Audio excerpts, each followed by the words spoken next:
and you'll just get used to it, and maybe even throw caution to the wind and strip yourself. As most of you are English speakers watching this, or can understand English. Olá pessoal, somos cidadãos do terceiro mundo e nesse canal nós estamos reagindo e aprendendo a coisas sobre o primeiro mundo. Nesse vídeo nós vamos estar reagindo a que coisas europeias as pessoas em outros países acham estranho. Portanto, a gente te pede que considere se inscrever no nosso canal, ativar a notificação, clicar no gostei e deixar mais sugestões nos comentários. E agora, vamos reagir a esse vídeo. Today we'll be flipping a recent show called American Things Europeans Find Weird, a clip that didn't sit well with some of our viewers. We should first provide the disclaimer that these kinds of shows focus on either stereotypes or behavior that might be common, but certainly not traits belonging to everyone of a certain country or continent. Not all Englishmen are habitual tea drinkers, and not all French folks have a penchant for reciting romantic poetry. And no, a good deal of Americans don't take their beloved Smith & Wesson to the shopping mall. We also understand that Europe is a very diverse place with countless cultures, but what we'll attempt to do today is present traits, habits, or actions that happen in Europe and are perhaps common that could be construed as strange to visitors. With that said, welcome to this episode of the infographic show, European Things Other Countries Find Weird. Don't forget to subscribe and click the bell button so that you can be part of our notification squad. We'll start with food. Now, depending on where you come from in Europe, eating habits change dramatically. If you visit places such as France, Italy, or Spain, you might find that food is much more than sustenance and meal times are quite a cultivated matter. In Italy, you could expect to take a 2-hour lunch, sometimes with wine, on a workday. Food matters. In France or Spain, dinner might last all night, and again, wine is often there at the table. Dinner is often sacrosanct, and it's a time for sharing and talking, and often many courses are served. For most visitors to these countries, if they end up being invited to a family dinner, they will often be pleasantly surprised by the sheer volume of treats and also the wonderful conviviality. Nossa, incrível, porque lá tem muitos pratos, aqui a gente só tem um, muitas vezes tem quem não tem nenhum, né? Sobremesa, então, aqui isso não existe, só em ocasiões muito especiais. Sim, é verdade, porque em nosso país, a maior parte da população não se alimenta adequadamente, né? Sim. Isso, poucas pessoas têm condições de realmente estar comendo muito bem. Sim. You may also find that once you have made the acquaintance of some Europeans, they can be quite tactile and for some people get a little too close. While in some southern European cultures you might find men, just friends, holding hands as they walk down the street, it's not uncommon in Italy, Portugal, France, or Russia for men to cheek kiss as a sign of friendship. You might have to be very close to that person, but once you've established a close bond, this is something you may have to get used to. Legal, After visiting France, you could be in England Sim. an hour later and try to kiss a man on his cheek there, and he may take offense. One thing people might find peculiar about the English is their orderliness and sometimes utilitarian nature. In England, compared to the continent, people can be quite serious about things. This could be how much emphasis they put on an orderly queue, or even how much they espouse not making a fuss. Some people call this the stiff upper lip, meaning someone shows great restraint. You'll find people don't complain much in restaurants, or even are quite nice to someone who they hate, if not pushed to the extreme. But the English are also renowned for their propriety in times of adversity,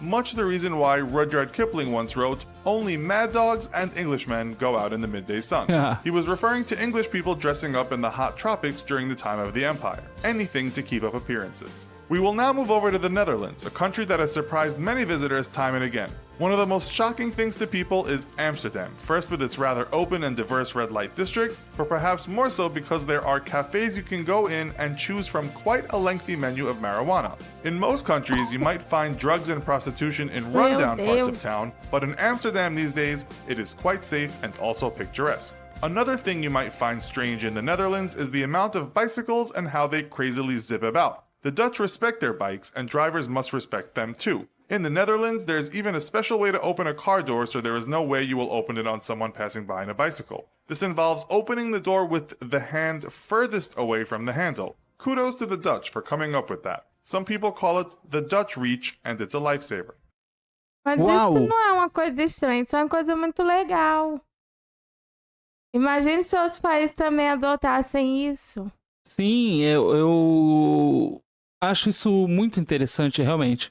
Porque você andar de bicicleta traz resultados muito diferentes. É verdade. Aqui no nosso país, poucos têm condição de pedalar com segurança. Pedalar, qualquer um pode, mas às vezes você está no meio dos carros e existem lugares específicos para isso. E geralmente eles estão nas áreas nobres, né? Sim. As pessoas que são mais humildes não têm acesso. Ou seja, as pessoas mais humildes podem até ter uma bicicleta, mas eles simplesmente não têm um lugar adequado para andar. Sim, até bicicleta tá difícil, né? Porque tá caro. If you are going to spend a significant amount of time in Europe, you might come across the most passionate and sometimes scariest sports fans you'll ever see. While football hooliganism is sometimes said to be a British thing, most infamous in the 70s and 80s, it is widespread across Europe. People literally die for the game or their team. In Eastern Aqui é a Europe, mesma coisa. Isso é algo que temos em comum. Sim. Eu acho muito interessante quando a gente se depara com uma situação no qual a gente tem algo em comum com um país do primeiro mundo. Isso me surpreende. Eu também. European countries such as Poland, the Czech Republic, Turkey, or Croatia, you'll find supporters with units that look more like special forces. In Italy, Spain, and the UK, supporters at once cry over the beautiful game and then later vent their anger by tearing apart of cities. You will find this in other parts of the world, such as countries in South America, but let's say if your average Canadian got caught up in this, they might find it rather peculiar. If you were to come across some hooligans and made a run for it, you might find that you'd easily get lost. European cities are old and weren't designed using easy-to-navigate systems. You could say many cities in Asia are relatively new cities in terms of them being built up to modern standards, and most American cities were created in a block system. Wandering through alleyways in Rome, following those country roads in the Scottish countryside, or navigating the cobblestone streets of Dubrovnik is one of the highlights of any trip. But before GPS came about, getting lost was assured. Let's say you are lost, and you stop at a local bar for a drink. One of the great things about some places in Europe is the homey feel of some of these old establishments. They might open till very late, or people in some parts of Europe may not even go out until 11 p.m. In more rural communities, you might still find people driving after a few drinks, and in most parts of Europe, you won't be blasted with AC while having to endure sports on 6 TVs. While you'll find American-style sports bars in Europe, one charming thing you'll still find is that the pub, the inn, the cafe will have a homely touch. You'll also find in Europe that a lot of young people get away with drinking. The age limit law in many European countries may not so assiduously be enforced by pub owners or police. If you are American, you'll also find that police in most of Europe are not so much in your face as they are in the States. They seem to be a nicer breed of cop. If you are young and want to party, head to Europe. Ironically, laws are laxer and there is, for the most part, less crime. You might need a drink to calm your nerves after you've experienced a day of watching nude people at the beach. Certainly in Spain and France, you'll find toplessness to be absolutely nothing out of the ordinary, and we are not talking about nudist beaches. Go there a second time, and you'll just get used to it, and maybe even throw caution to the wind and strip yourself. As most of you are English speakers watching this, or can understand English, we feel we must give you a word of warning if you visit the UK. That warning is, you might not understand people when they speak to you. You think you speak English and know what it sounds like, and then you find yourself asking someone in Liverpool where the Beatles Story Museum is. What you hear back sounds like a foreign language. Down a few pints of Guinness in Dublin and start to chat with a guy with a very broad accent, and you'll be equally confused. The accent can change from town to town, so even if you fully understand a Mancunian, that's someone from Manchester, you might have problems following someone's gist on the wonderful and wild moors of Yorkshire, and you've only driven for 45 minutes. Aqui no Brasil, existem alguns lugares que as pessoas também falam muito diferente, e dependendo em regiões diferentes do país. Quem, por exemplo, está no sul e quem está no norte do país falam de um jeito muito diferente, e que muitas pessoas aqui mesmo do próprio país podem ter uma certa dificuldade de compreender o que é dito. Sim, é verdade. It's actually mas algumas coisas não são tão estranhas assim. Não, realmente não são tão estranhas. Inclusive, em algumas coisas a gente tem... É bem semelhante com o que temos aqui assim, em nosso país. Confesso que algumas coisas são muito diferentes pra gente, né? Como algumas coisas lá em Amsterdã, né? A questão também do policial lá, parece que jovens podem se divertirem. Assim, algumas coisas são muito diferentes, de fato.